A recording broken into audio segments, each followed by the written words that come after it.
Welcome, welcome, welcome, everyone. Welcome back to NAWBO On The Go. I, of course, am Tanya Shagnon, and with me today I have Adrianna Foster with us from the South Florida chapter. How are you, my friend?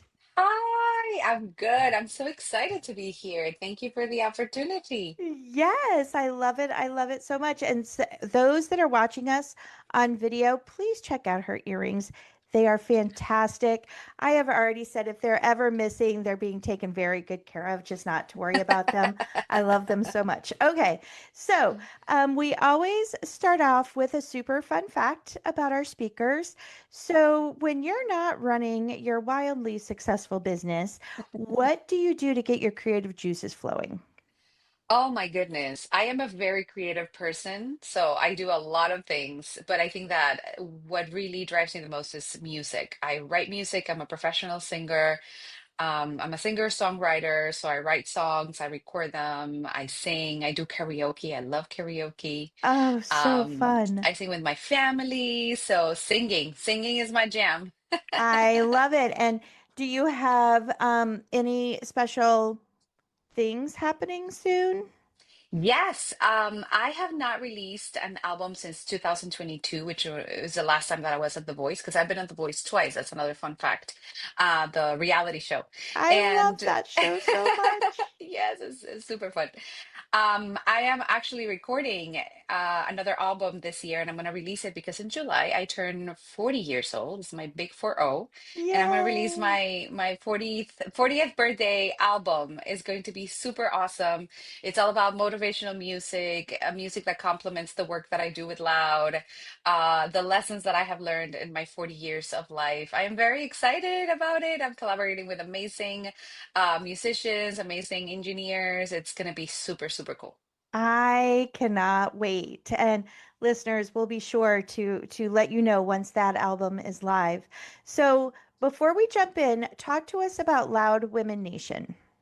Absolutely. Well, thank you for the question and the opportunity. Lamination is my baby, is a vision that I had a long time ago. I have been a clinical hypnotherapist for almost 17 years, and my passion is to help women remember who they are and amplify their lives.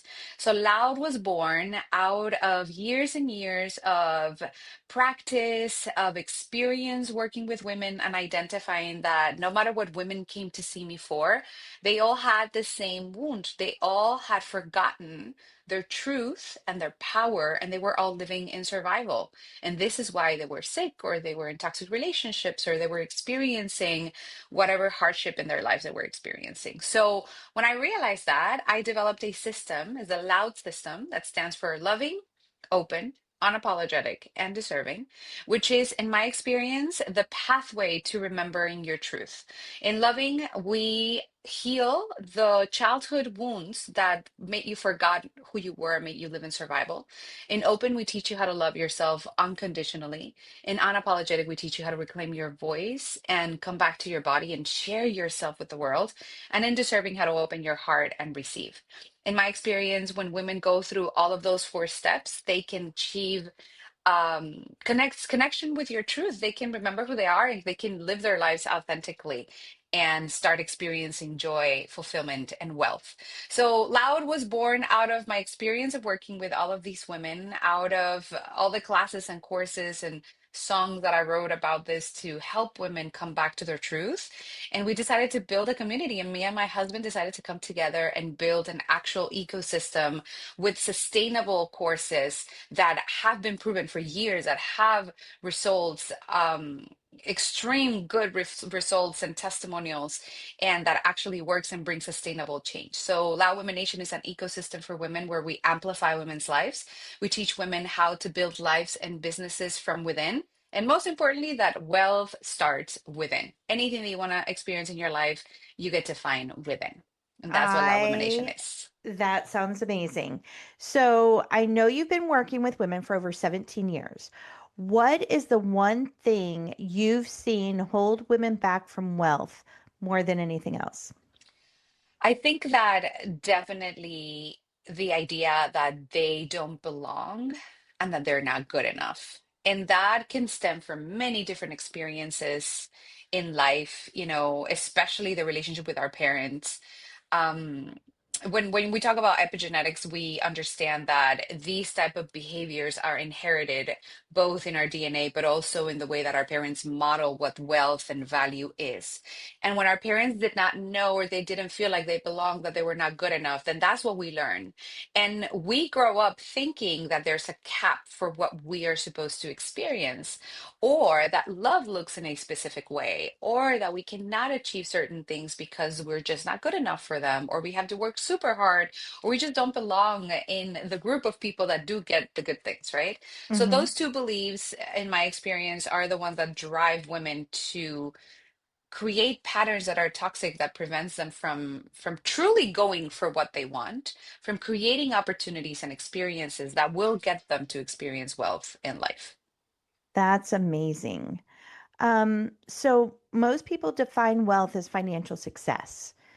Tell me how you define it, and when did your definition change? I love that question. Thank you for asking me that. Mm-hmm. When I was 18 years old, I tried to commit suicide. And that was probably the biggest gift that life gave me, because I was able to really touch rock bottom and to ask myself the real question, right? Who am I? Why am I here? And why do I want to stay?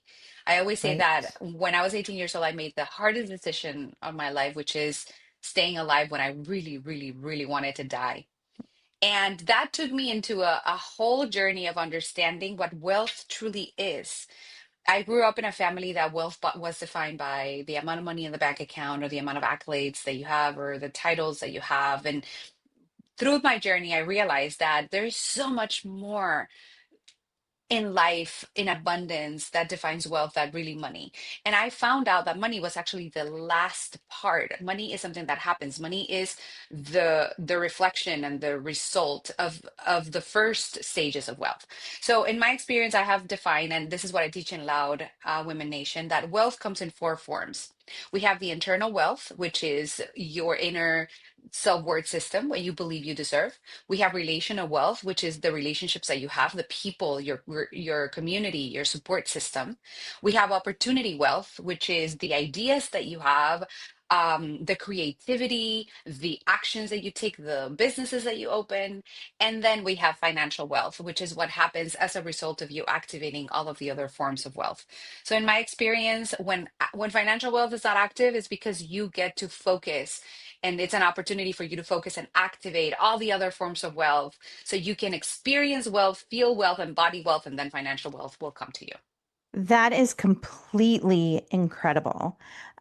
You work a lot with the nervous system and inner Yes. programming. Mhm. Explain in simple terms, how childhood experiences actually shape the way we make business decisions as adults, which is Absolutely. So crazy to me. Crazy to me. it is crazy, but when you really get into it, it's really not. It makes total complete sense.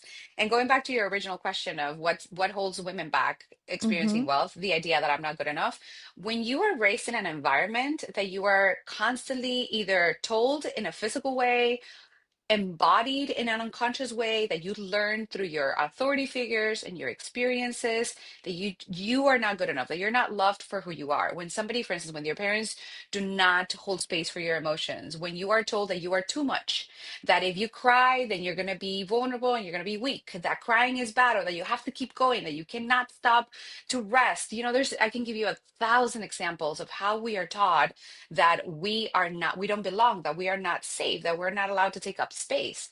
When you grow up in an environment like that, which by the way, we all do. And this is something that I Right. struggle a lot in my profession. I have to stay away from the word trauma, because a lot of people get triggered with trauma, but we all experience trauma. Trauma is just the moment where our parents did not sit down with us and say, "Hey, what you're feeling is called shame, and I am so sorry, and it feels really yucky." 90% of us did not have that. It's a generational Right. thing. It's not a bad thing. It's just that we don't have emotional education in schools. Parents are not taught that. What is the first thing that happens when you hit yourself as a child? What's the first thing that your mom tells you? No, don't do that. It's okay. Oh, Nothing yes. happened. Yes. It's gonna be okay. right? In Mexico, we say pajarito, pajarito. I don't know why they say pajarito, like bird, bird, like it's okay, right? That is telling you that you are not allowed to feel, that your emotions are not safe, and that you have to restrict yourself. So from there, we start defining what love is, what vulnerability is, and what we have permission to do. Our childhood experiences, the way our mother and our father related to their own value, is what shapes what wealth is in our mind. And not just money, wealth in general, our ability and our access to abundance and to exist, because wealth lives in the body. So if we don't feel safe to be and to feel, we won't feel safe to take risks, to be vulnerable, to go for the job that we want, to open the company that we want, to go for the opportunity, to even create those opportunities. And in those actions, in those risks, is where wealth exists. Think about it. In a relationship, when you tell somebody that you love them, that is a risk because that person can say, Hmm. I don't love you back. If Hmm. we don't feel safe to take up space and take risks, we won't be vulnerable. And if we're not vulnerable, we will not experience wealth. So, this is why our childhood experiences and the relationship with our parents and their childhood experiences shape how we relate to wealth today. So interesting. That's a lot to sink in. That's a I know. lot to sink in. There's a lot of conversation right now about women in business, hustle culture, and burnout. What do you think we are missing in that particular conversation? Yeah, I feel like, it is very important to shift and reframe what wealth is in our community and in our society and with our girls. I have a 13-year-old daughter. Because when we think about wealth from a perspective of money, we think about hard work, and hard work it obligates us to disrespect our body, to push our limits, to ignore what we desire. So it's automatically disconnecting us from our bodies, which automatically disconnects us from wealth. Hmm. When we understand what true wealth is, internal wealth, relational wealth, opportunity wealth, are actually encouraged to connect back to our bodies, to respect our cycles, to understand that sometimes rest is the most productive thing that we have to do. So I feel like, yes, the hustle culture, it's important for us to understand that hard work will get us where we want to go, but we are at a point in our year, in our time, in our society, that it is important to reframe how we really get there and what drives success, what drives our ability to connect with abundance, which comes back to us, is personal power. And personal power is about self-care. It's about being your best version and your best energy. And you cannot outperform your body and your nervous system. So, going back to healing our nervous system, understanding what are our needs, fulfilling our needs first, so then we can be the source of wealth for our lives. Amazing. Okay. What is one thing you want every woman listening today to walk away knowing about herself, about wealth, and what is absolutely possible for her? If there's One thing. one thing, girl, wealth comes from within.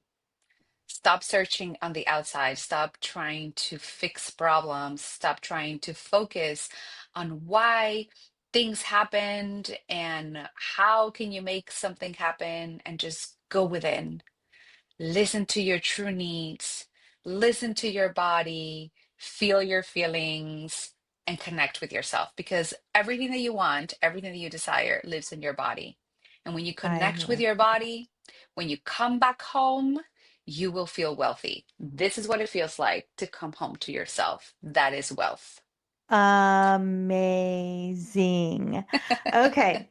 So we always end with a favorite quote from our speaker. I Yes. cannot wait to hear your favorite quote that you would like to share. Yay. I love the quote from Maya Angelou. People will not remember what you do and what you say, but what you made them feel. And the Hmm. reason why I love this is because I truly believe that when you are fully embodied, when you fully connect with yourself, when you find that wealth within, that home within, you're going to show up in the best version of yourself, and you're going to inspire others to do the same. It's not what you do or what you say, it's who you are, it's who you become. And people will remember that when they interact with you, when they get to meet you, because you will inspire them. You will give them that longing for internal home as well. I feel like that is how we're going to change the world. Amazing. So, Everyone, you can tell that I'm completely wowed by everything that we talked about today, and I have super exciting news to share. Adriana is going to be one of our speakers at our NAWBO Summit in Miami in October. Yay! So if you want So to get excited. more nuggets of wisdom from this genius right here, make sure that you register. We have super limited spaces, so make sure you register to join us in Miami in October. I can't wait. I am so excited. I can't wait to be there.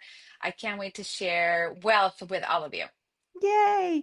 Thank you, thank you, thank you for giving us just a few amazing nuggets today. I can't wait to dive in deeper with you. It's going to be so much fun, and it was truly a pleasure sitting with you today.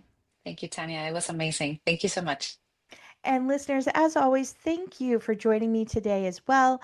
You know, I enjoy all of our time together, and I cannot wait to see you back here for our next episode. I hope you have a really great day, and I'll see you again soon.